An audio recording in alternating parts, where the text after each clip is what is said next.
சொற்பதம் கடந்த துரியமெஞ்ஞான அற்புதம் நின்ற கற்பகக் களிரே.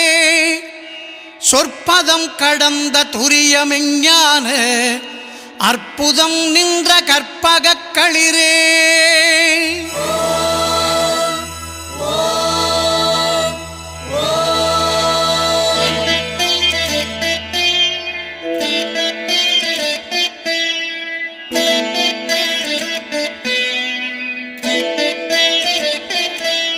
முப்பழம் நுகர் மூஷிக வாகன இப்பொழுதென்னை ஆட்கொள வேண்டி தாயா எனக்கு தான் எழுந்தருளி மாயா பிறவி மயக்க மறுத்து